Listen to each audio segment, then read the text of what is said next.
to me, I don't think they should blow it up at all. Blowing up in the past, seeing stuff like the 76ers, the Knicks do it, it looks like a dumbass decision. They end up having no winning culture.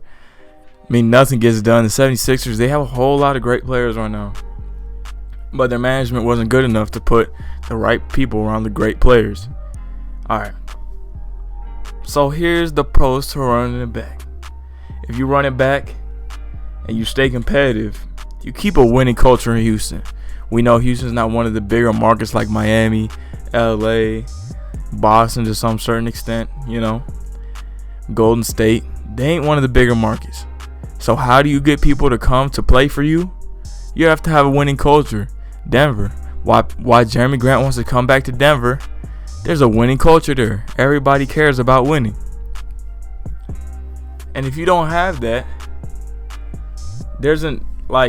bro, do you think I want to play for you when you're like, all right, I'm going to go another season tanking, get about 15 wins, upset one team in the regular season that people thought was going to blow us out, get our publicity from that? Like, no.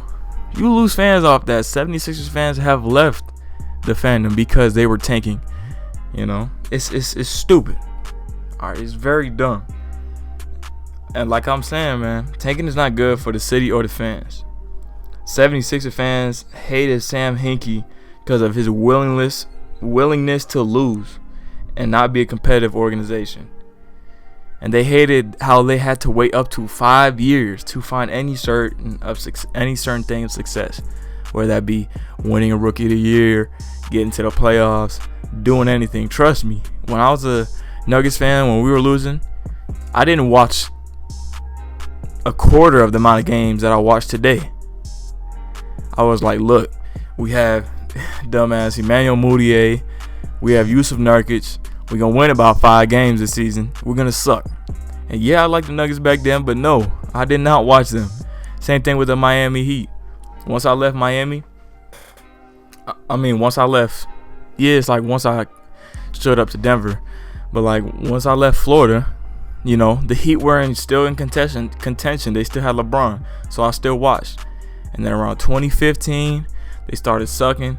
And I stopped watching. I was like, look, D-Wade, he's cool to watch, but he's getting older. Why would I watch an old D-Wade and then Chris Bosh who's out with blood clots? I would not. And I didn't, And it sucks. Low-key, I want to go back in them days and see how bad our teams were. But nobody wants to watch a team that sucks. That's why 76er fans, you saw sometimes in the arena, you saw more red than actual people. And red is the color of their freaking, stadium chairs. You know what I mean? Bro.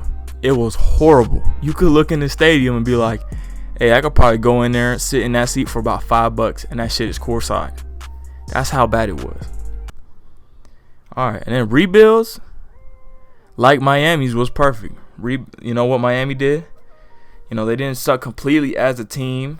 They had around 35 win seasons when LeBron left, which is pretty bad, but it's not tanking by any means, They drafted well.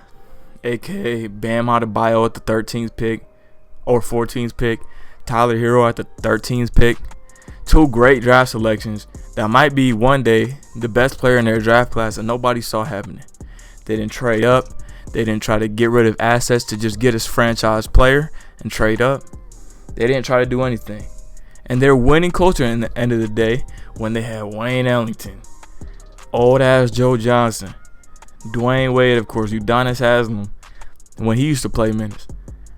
Their winning culture brought free agents. People were like, look, this team sucks.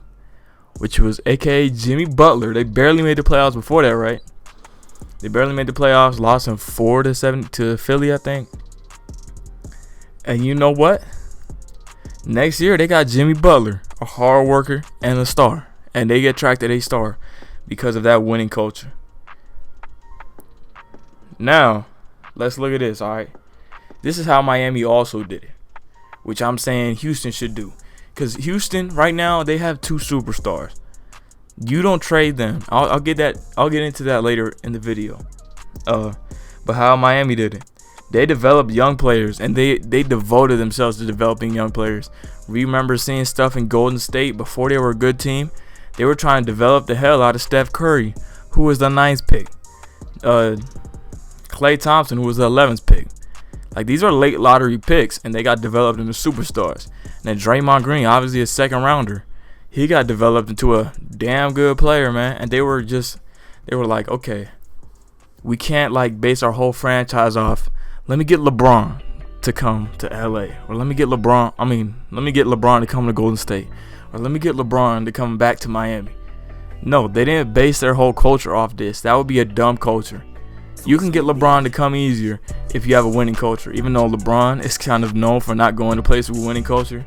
Except for Miami. When he went back to the Cavaliers, they sucked. When he went to LA, they sucked. Like, I guess that's not his thought process, you know. But you will get superstars to come. And now, you know what they did that nobody else really thought of? They picked up undrafted people and put them on small ass contracts and said, hey, if you don't work out, who cares? Maybe you wasted our time. But it doesn't matter really at the end of the day, because if you end up working out, man, we can trade you, we can use you, we can do anything. And those people are like Duncan Robinson, Kendrick Nunn. They became really good players. You know, Duncan Robinson is a specialist. He has good trade value right now. Believe that. He has good trade value. 76ers would love to have him. They would kill to have Duncan Robinson. All right, now to the last point. People say trade James Harden, trade Russell Westbrook, and that's fine. You could trade James Harden and Russell Westbrook, but don't do it right now. Trade him at the trade deadline. If you want to trade him as soon as possible, you trade him at the trade deadline. Because ain't no way you're gonna trade Russell Westbrook, who just came off a horrible playoff series and a bad injury. Quad is not a horrible injury, but it's pretty bad.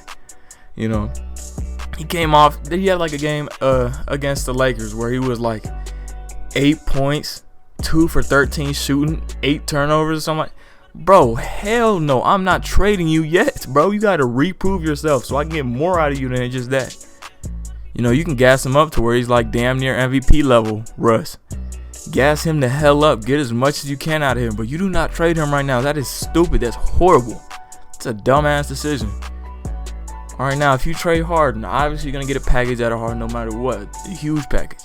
Harden's a superstar. Everybody likes Harden's game. He sells tickets. He carries teams to the playoffs like we've seen him do in past years when they had injured stars, you know. But people are also saying, like, wait, can Harden not win as being a number one option? I heard that one time over ESPN. I thought they were dumb as hell, which I don't agree with that. Harden could definitely win as a number one option. And then they're thinking, like, his defense is not that good. He's very ball dominant. He's not a catch and shoot player. The only catch and shoot shots really he got this season were off offensive rebounds and kick back out to Harden. You know how many offensive rebounds they got this season? Less than seasons before. Because, damn, they lost their center. They got rid of Clint Capella. And right now they're locked into their players. So the one way to shake stuff up very big, you know, I mean, bro, I can't speak English right now. But one way to shake it up as much as you can shake it up is to trade Harden. And you don't do that. You don't do that right now. If he demands a trade, obviously you do it, but you do it at the trade deadline. You're like, okay, you're going to play for us. You know what I mean? But you're going to play for us, put up great numbers, and then we'll trade you.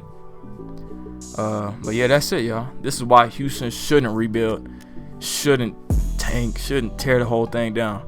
Because I think they're good enough right now, staying competitive. They won't win a championship in my eyes. They're not even as good as the Nuggets. I mean, that's not a diss, though. The Nuggets are like a top 3 team in the West.